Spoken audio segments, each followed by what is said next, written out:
अस्सलाम वालेकुम वरहमतुल्लाहि वबरकातुहू। दोस्तों, welcome to Gulf Life Hindi YouTube channel. 28 दिसंबर के लिए सऊदी अरब की फटाफट खबरें। और 7 दिन हो चुके हैं फ्लाइट का बैन लगे हुए, लेकिन अभी तक बैन हटने की खबर नहीं है। लेकिन अभी तक खबर सिर्फ ये मिल रही है कि पाकिस्तान ने इजाज़त ले ली है अपनी फ़्लाइट चलाने के लिए। मतलब पूरी तरह से नहीं, सिर्फ जो सऊदी अरब में बंदे हैं पाकिस्तान के उनको वापस लाया जा सकता है, सेम वंदे भारत मिशन की तरह। लेकिन मैंने इंडिया की वेबसाइट्स चेक की, एम्बेसी की वेबसाइट चेक की, अभी कोई ऐसी जानकारी नहीं मिली है। तो इसलिए आपसे क्लियर नहीं बता सकते कि वंदे भारत की फ़्लाइट चल गई है या नहीं। लेकिन मैं आपको बता दूं कि अभी थोड़ी जल्दी है रिकॉर्डिंग के टाइम। दिन में कोशिश करूंगा ट्रैवल वालों से जानने की, और फिर आपको इंशाल्लाह ज़रूर बताया जाएगा कि वंदे भारत की फ़्लाइट चल गई या नहीं। बाकी जो सऊदी अरब ने 7 दिन के लिए बैन लगाने के लिए बोला था, तो 7 दिन पूरे हो गए, लेकिन सऊदी अथॉरिटी की तरफ से अभी इससे आगे कोई अपडेट नहीं जो आपसे शेयर की जाए। तो चलिए खबरों का सिलसिला शुरू करते हैं। सऊदी मिनिस्ट्री ऑफ हज एंड उमरा कहना है कि इस बार हाजी को डिजिटल कार्ड दिए जाएंगे हज के दौरान। आपको बता दें कि डिजिटल कार्ड एनएफसी के थ्रू काम करेगा। एनएफसी का मतलब होता है कि नियर फील्ड कम्युनिकेशन। इसी के साथ इसके अंदर बार कोड भी होता है, और जो हाजी की इंफॉर्मेशन होगी पूरी वो कार्ड के अंदर सेव की जाएगी। यानी तस्वीर के माध्यम से आप देख सकते हैं, एक तरह का आइडेंटिटी कार्ड भी है, लेकिन जो पूरी डिटेल होगी, हाजी कहाँ से आए हैं, किस डेट को आए हैं, कब इनको जाना है, और कौन सा इनका होटल है, सारी जो भी इंफॉर्मेशन होगी वो डिजिटल कार्ड के अंदर सेव की जाएगी। और आपको बता दें कि सभी संबंधित विभागों से इसको हरी झंडी मिल गई है। यानी इससे पहले इस पर तजुर्बा किया जा रहा था। और आपको बता दें कि 2 साल पहले जो हज हुआ है, यानी जो हज अभी निकला है, वो तो सिर्फ लिमिटेड ही था और सऊदी में रहने वाले लोगों के लिए ही था।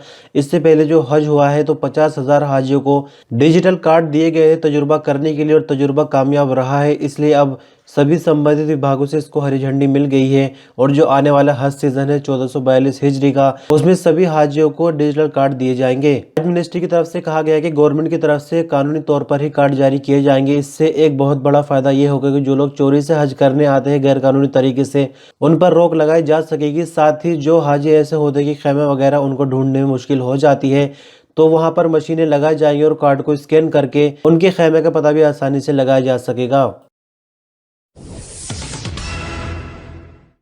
सऊदी अरब में गोल्ड मार्केट में बीते दिन कुछ कीमतों में इजाफा देखने को आया। 24 कैरेट 1 ग्राम सोने की कीमत 226 रियाल 79 हलाला रिकॉर्ड की गई, जबकि शनिवार को इसकी कीमत 225 रियाल और 20 हलाला थी। इसी तरह 22 कैरेट 1 ग्राम सोने की कीमत 207 रियाल और 90 हलाला रिकॉर्ड की गई।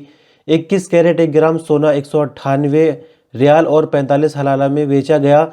18 कैरेट 1 ग्राम सोने की कीमत 170 रियाल और 10 हलाला रही। गोल्ड मार्केट के मुताबिक 1 औंस सोने की कीमत 7,053 रियाल रही, जबकि 1 किलो सोने की कीमत 2,26,794 रियाल रिकॉर्ड की गई है।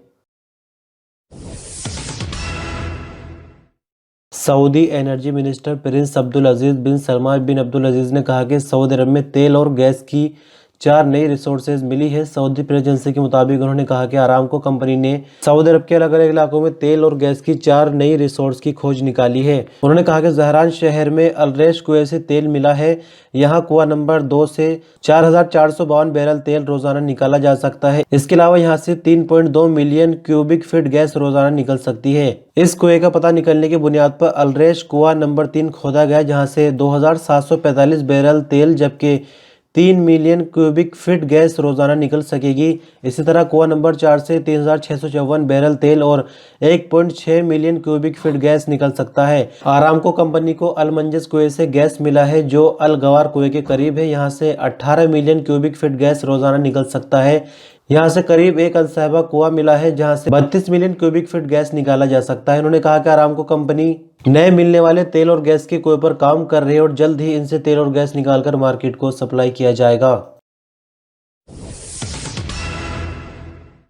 सऊदी मिनिस्ट्री ऑफ हेल्थ के स्पोकमैन डॉक्टर मोहम्मद अल अबद अली ने कहा कि कोरोना वैक्सीन के लिए रजिस्ट्रेशन कराने वालों की तादाद में लगातार इजाफा हो रहा है। हेल्थ प्रवक्ता ने कहा कि अभी तक के आंकड़ों के मुताबिक 7 लाख से ज्यादा लोगों ने खुद को वैक्सीन के लिए रजिस्टर्ड कराया है, और लगातार रजिस्टर कराने वालों की तादाद बढ़ रही है। उन्होंने फिर से लोगों से कहा है कि वैक्सीन में किसी भी तरह का डाउट करने की कोई गुंजाइश नहीं है। वैक्सीन लगने के बाद बॉडी के अंदर ऐसी चीजें आ जाती हैं जो कि कोरोना से लड़ने के लिए सक्षम है। यानी कोरोना का बंदा अगर छू लेगा वैक्सीन लगने वाले को, तो उस पर कोरोना तो लग सकता है लेकिन असर नहीं करेगा। इसलिए उन्होंने सबसे फिर से अपील की है कि खुद को वैक्सीन के लिए रजिस्टर्ड कराए और अपना आप को सुरक्षित रखे।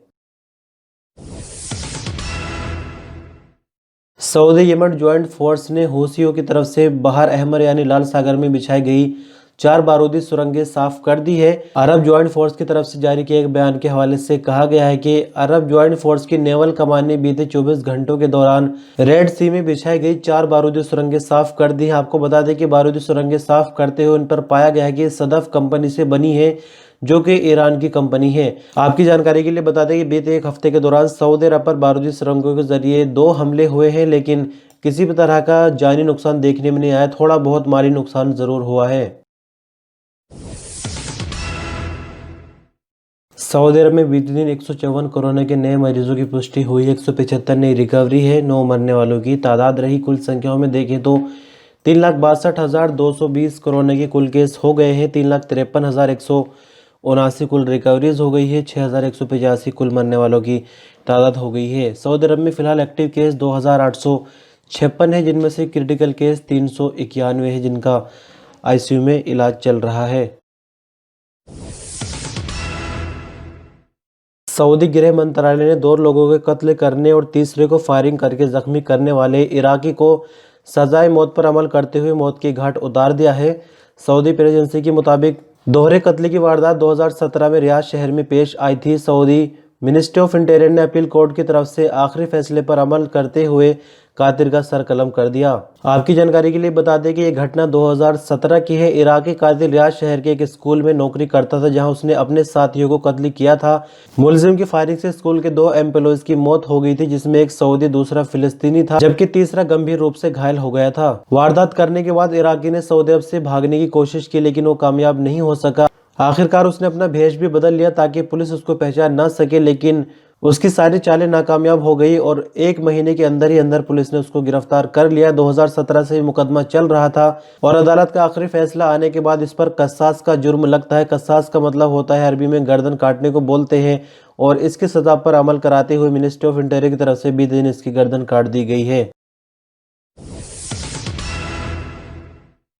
मक्का मुकर्रमा म्यूनिसिपैलिटी की टीमों ने चेकिंग के दौरान बेकरियों में कई तरह के वायलेशन रिकॉर्ड किए। मक्का मुकर्रमा के अल शरा इलाके की बल्दिया ने इलाके में बनी बेकरियों में वायलेशन पर जुर्माने भी किए।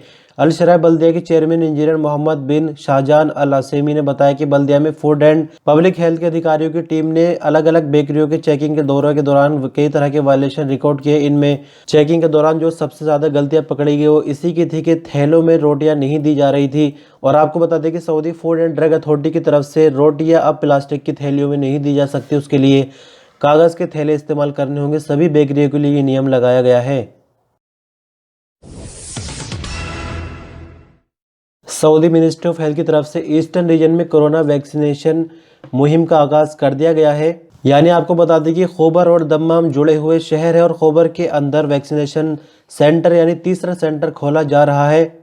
और बीते दिन यानी इतवार 27 दिसंबर को इसकी सॉफ्ट ओपनिंग हो चुकी है, जबकि सरकारी तौर पर इसकी ओपनिंग आज 28 दिसंबर को होनी है। उसके बाद यहाँ पर वैक्सीनेशन का प्रोग्राम शुरू हो जाएगा। आपको बता दें कि फिलहाल इस वैक्सीनेशन सेंटर में 80 से 100 केबिन्स बनाए गए हैं, जहां पर एक ही साथ इतने लोगों को वैक्सीन दी जा सकती है। आपको थोड़ा सा याद दिला दें कि सऊदी अरब में वैक्सीनेशन प्रोग्राम के तहत सबसे पहला सेंटर रियाद के अंदर खोला गया था, दूसरा सेंटर जद्दा में, जबकि तीसरा सेंटर दम्माम और खैबर के लिए खैबर के अंदर खोला गया है। तीसरा सेंटर ईस्टर्न रीजन के लिए खैबर में खोला गया है।